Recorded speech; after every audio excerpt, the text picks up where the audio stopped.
What is going on, guys? It's Justin from the J Media back with another video.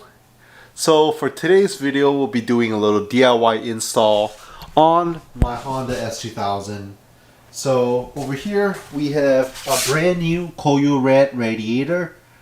We'll be replacing the radiator, and if you guys are wondering why, it's because on the radiator, whenever I drive and hit VTEC these days, it seems like there's a lot of coolant that just like sputters all over my engine bay, so I have to clean it up. Now it's pretty clean, but if you guys look over here where my fans are, you can see some residue from coolant. So I believe the radiator is bad, it's cracked, it's just pretty much spurting out, so not good. We do have to go ahead and get it changed out. Okay, so a couple of things before we replace the radiator. So first things first, we want to make sure there's more room up here. So we'll go ahead and remove this ERC cooling plate. Go ahead and remove my intake. All this stuff is in the way, the reservoir. Make more space right here so you can just remove the radiator. Next thing, we also do want to drain it. So what that means is I'll have to jack up the car so I can put a bucket underneath the car so I can drain my coolant fluid. Okay, so I removed that radiator plate, easy peasy, this piece right here. Now I'm going to go ahead and remove the intake. Like I said, it is blocking the radiator.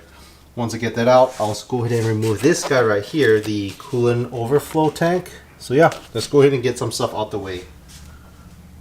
Okay, we have the intake out of the way. Now you guys can take a look closely. So I think the issue, as you guys can see, this whole thing is loose, and it's because this bracket right here broke off. So yeah, that's what happened. We're gonna go ahead and remove it and see if we can get it swapped out. So you also have 3 electrical connectors to remove. So 2 for the fans, 1 for the sensor below.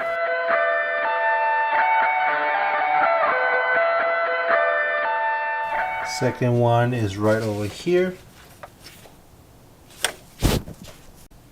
And very last one is all the way down here. It might be kind of hard to see, but there's a sensor right here, right on the bottom, this clip with this wires connected to.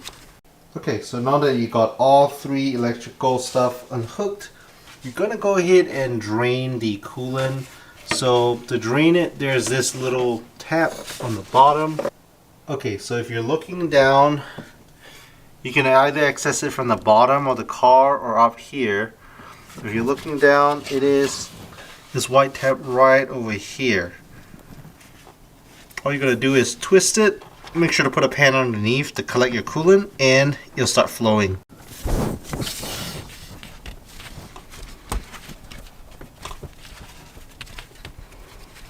So you want to loosen it, lefty loosey, just like that. Coolant starts draining. Alright, you guys can see I have that little pan, just letting the coolant drain from the radiator.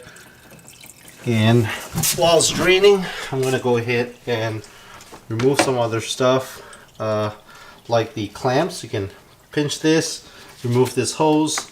Underneath there's also another hose that's a little bit more difficult to get to. But go ahead and remove all hoses attached to the radiator. Oh, and your radiator cap too. Can't forget my Mugen radiator cap. I'm going to go ahead and remove that.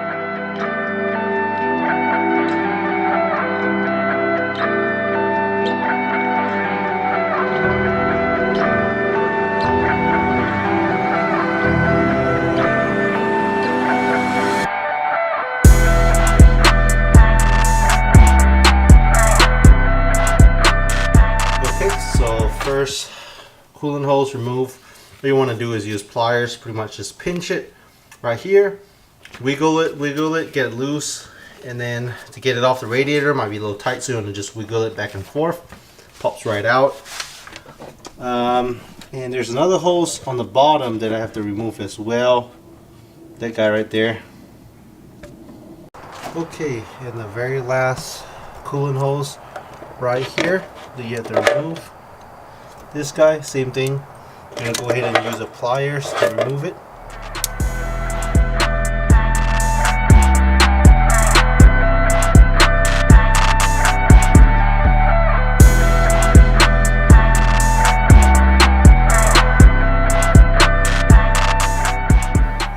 so the bottom hose was quite a pain, but if you're able to jack the car up, that's great. I didn't jack my car up, so I had to get it from the top. But with the hoses disconnected, the 3 power plugs disconnected, you should be able to lift your radiator right out just like that. Alright, so we have the old radiator with the Mishimoto fans out. Right now, let's go ahead and unbox the Koyorad Radiator and see how it looks. Pretty excited.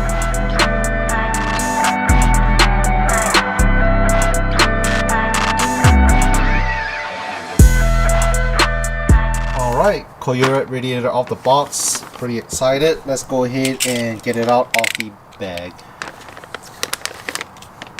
Alright, so here it is. Little Koyorad sticker. Instruction manual. So yeah, the aluminum radiator definitely looks really nice. So right now, let's go ahead and take off the fans and transfer everything over from this radiator to the Koyorad radiator. Okay, so we do have aftermarket Mishimoto fans, but if you want to attach your OEM fans, I have those as well. It's just 2 fans. This one's like a more high performance fan. So everything else pretty much looks the same. So what you're gonna do is pretty much transfer the fan over onto the new radiator. And this core right here, the OEM one, is plastic. Over time, obviously cracks and stuff. It's the Honda logo here. It's made by Denso, and this is the new one from Koyorad. So much nicer aluminum core. Pretty excited to have it on. Okay, so the fans are going on. Just have to go ahead and screw one screw here, one screw here. Also, don't forget to transfer over this sensor. This sensor is going to come out, transfer it over here. Okay, so you're going to go ahead and remove this sensor. So for me, it's pretty tight. I have to use an 18mm socket. Sensor comes right out. Right now, I can just go ahead and transfer it over. You're going to make sure it sits pretty nice and snug.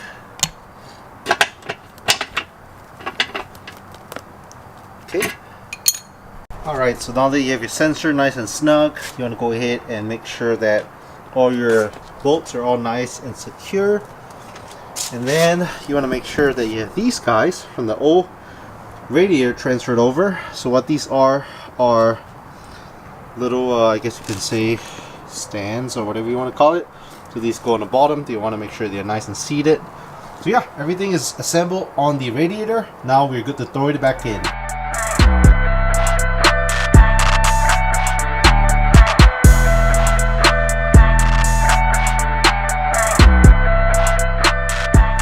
Okay, so now we're radiator in. We're going to make sure everything sits nice and flush on the bottom, on the base. And you want to go ahead and connect all your little wiring back on. So let's go ahead and make sure everything is nice and snug. Okay, so everything is in reverse. What you want to do is everything's nice and flush. You want to connect the coolant hose on the bottom back first. Connect that sensor. And then go ahead and connect all these fans back on.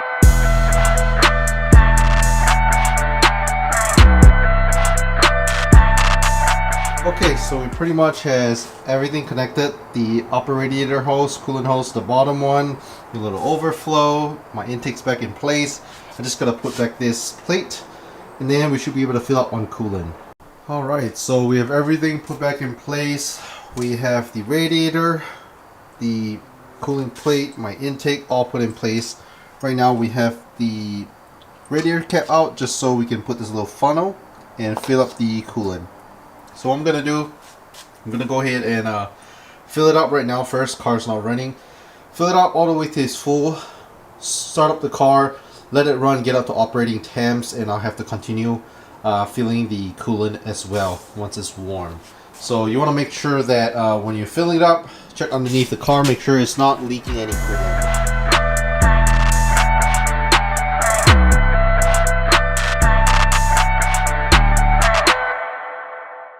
Okay, so just checking underneath, make sure nothing. Okay, so you want to make sure there's not dripping fluids anywhere, and then you can continue filling it up with coolant. Okay, so now that it's pretty full, I'm going to go ahead and start up the car. I'm going to let the fluids warm up because you want to make sure it's hot. That's when the fans kick on and everything. So let's go ahead and give the S2000 a nice cold start.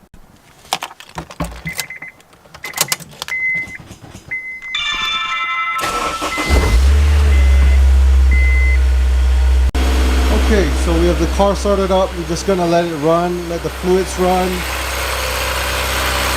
Gonna go ahead and let the coolant go down. And most importantly, you want to check underneath the car. Make sure nothing's leaking. So right now I'm just pretty much letting the coolant run through the car. As you guys can see, I'm burping it. Just leave it running for a good, 10 minutes or so.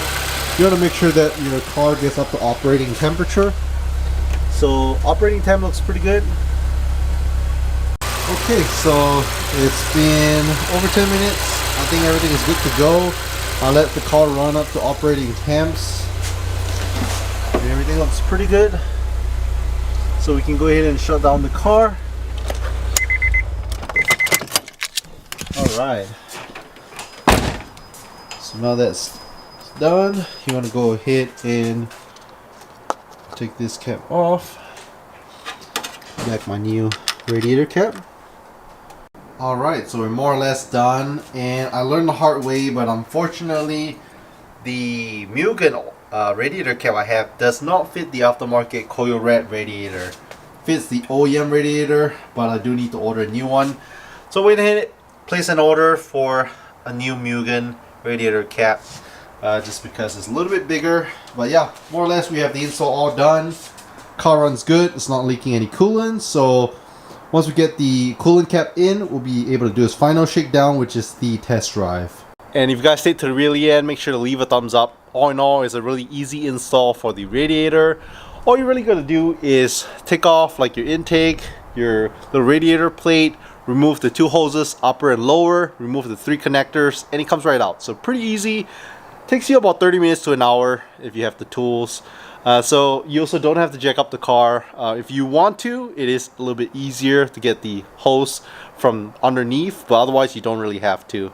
So again, if you guys are new to the channel, leave a thumbs up, hit the subscribe if you're new to the channel. Thanks so much for watching, and I'll catch you guys in the next one.